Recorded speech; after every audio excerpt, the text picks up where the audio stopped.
Well, this is quite a sight for you. The Warriors winning their second title in 3 seasons. And it just shows you how long it takes to get to this level. Franchise piece in Steph Curry, big-time free agent in Kevin Durant, 2 other guys in Klay Thompson and Draymond who could be top 20 players. And as for us, the Orlando Magic, we have none of that. Sure, we have Elfrid Payton, who seems like a player who could become something. He has struggled with putting the ball in the basket since he walked into the NBA. Unlike Curry, he struggles to just get to 30% from 3, let alone be a force from out there. That being said, he is still our starting point guard, and I think he's shown some good signs, one as a playmaker, about 6 assists this season, averaged about 5 assists his rookie year. His second year was messed up because of Scott Skiles making him play off ball, but I do think Elfrid Payton has potential as something. I also do like his activity on the defensive side of the floor. Will he actually be our starter? I don't know, maybe, maybe not. But I would like to think he has a place on this team in some capacity, and as of right now, he is the best point guard option on the roster, so we're going to work with him, and hopefully he can just improve to maybe a mid-tier NBA point guard. Aaron Gordon I'm a bit more excited on. The athleticism is, of course, through the roof, and the pick-and-roll offense that he can provide, rolling to the rim, as well as cutting to the rim, open and fast break opportunities. Gordon's going to be great for us, hopefully. The potential is very high with him. You know, Payton I feel good about. Gordon I'm pretty damn excited about, actually. And I think in a perfect world, if we can really develop his all-around game around that athleticism and make him a strong rebounder, good defensive player, his ball handling is already pretty okay. I don't know exactly the type of player he will be because he's still very young, and I think his skill sets can go in any direction, but for what we have right now is just an athletic freak who definitely has a lot of potential. It's just going to depend on, where his game really goes, but we're going to embrace him, and he's going to be the top option for us right away. Terrence Ross on the wing, he's cool. Bench player, 6th man maybe. Average about 10 points per game and hit some 3-pointers. It's not terrible.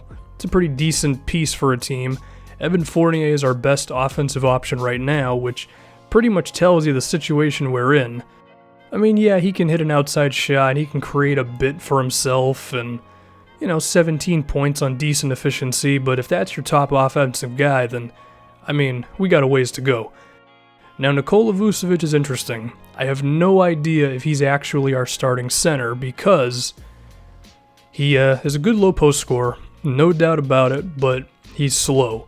He's a slow-footed guy, and it's the classic Jahlil Okafor, Greg Monroe, Enes Kanter type of big man in today's NBA.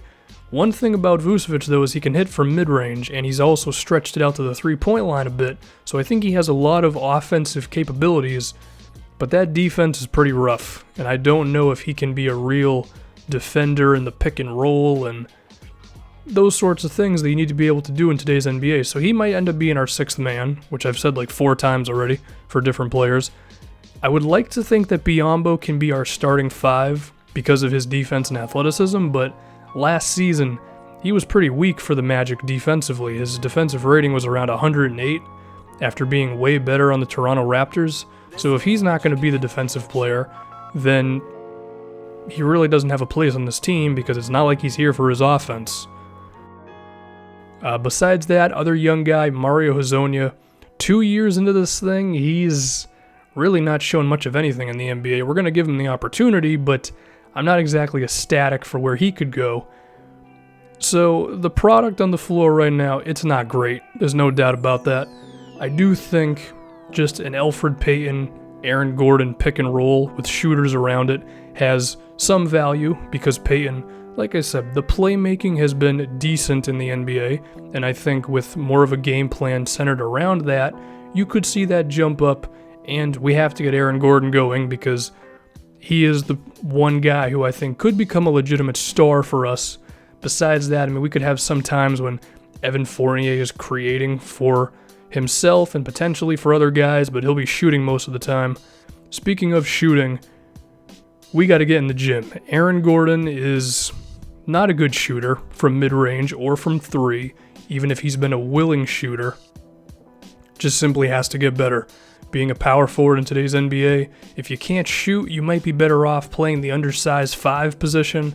I think Gordon has more potential than that, so hopefully the outside shot can become a thing for him. And basically everything I just said for Elfrid Payton as well, but just for the point guard position. But we have to remember, the NBA draft is coming up, and we are supposed to have the 5th pick in it, hopefully. And, I mean, where do we go, you know? In a perfect world, we would get way high in the lottery and get top 2, and then we can go with someone like a Markelle Fultz, potentially. We would probably have to get the number 1 overall pick for that. He would be the franchise piece. He would immediately get Elfrid Payton out of the starting lineup, and he would be the big-time scorer that we would really need to get this thing going.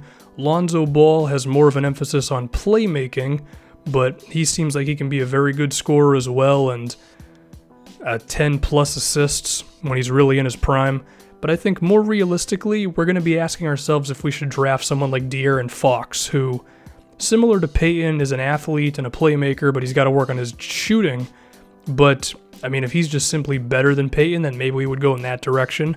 Perhaps we would go for a wing player like Jonathan Isaac, who, his length as well as shooting ability have a lot of NBA scouts pretty intrigued. But first and foremost, we're just going to have to see where we actually end up in the draft. But, let me do some real talk for a second.